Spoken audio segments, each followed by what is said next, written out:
Matagumpay na isinagawa ng Ministry of Labor and Employment sa pamamagitan ng Overseas Workers Welfare Bureau ang Pre-Employment Orientation Seminar o PEOS noong May 13, 2026 sa Mindanao State University, Maguindanao. Nilahukan ng nasa 40 na bilang ng mga graduating students ng institusyon ang naturang seminar na layong mabigyan ng sapat na kaalaman at proteksyon ang mga nagnanais magtrabaho sa ibang bansa laban sa mga panlinlang at illegal na pamamaraan ng recruitment. Tinalakay din sa seminar ang mahahalagang paksa tulad ng financial awareness, tamang pag-unawa sa employment contracts at mga realidad ng pagtatrabaho sa ibang bansa. Ayon sa MOLE, mahalagang mabigyan ng malinaw na gabay at sapat na impormasyon ng mga maghahangad maging overseas bangsamoro workers upang maprotektahan ang kanilang karapatan at matulungan silang makahanap ng makabuluhan at inklusibong oportunidad sa trabaho. Patuloy na pinapalakas ng Ministry of Public Order and Safety ang kakayahan ng mga kababaihang local mediators sa Basilan bilang suporta sa mga peace-building initiatives ng komunidad.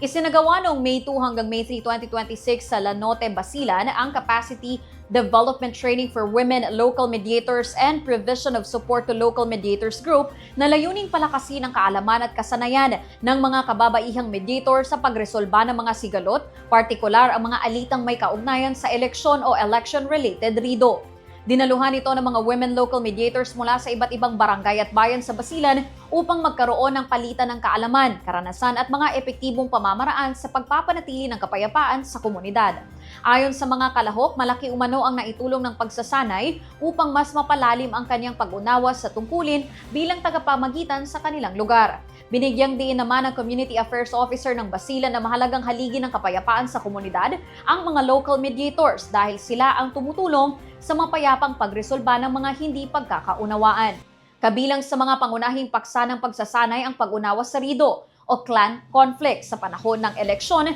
na sinundan ng kahalagahan ng maagap na interbensyon, pakikipag-ugnayan sa mga stakeholder at paggamit ng culturally sensitive approaches upang maiwasan ang karahasan at mapanatili ang mapayapang halalan. Nagkaroon din ng mga simulation exercises at role-playing activities kung saan isinabuhay ng mga kalahok ang mga totoong sitwasyon ng pagresolba ng sigalot. Sa pagtatapos ng 2 araw na aktibidad, ipinakita ng mga kalahok ang mas mataas na antas ng pag-unawa sa structured mediation processes, gender-responsive approaches at kahandaan sa pagharap sa mga sigalot sa kanilang mga komunidad. Naniniwala ang MPOS BARM na ang pagpapalakas sa kakayahan ng mga kababaihang mediators ay mahalagang hakbang upang higit pang mapatatag ang grassroots peace-building initiatives, maiwasan ang kaharasan at maisulong ang pangmatagalang kapayapaan sa BARMM.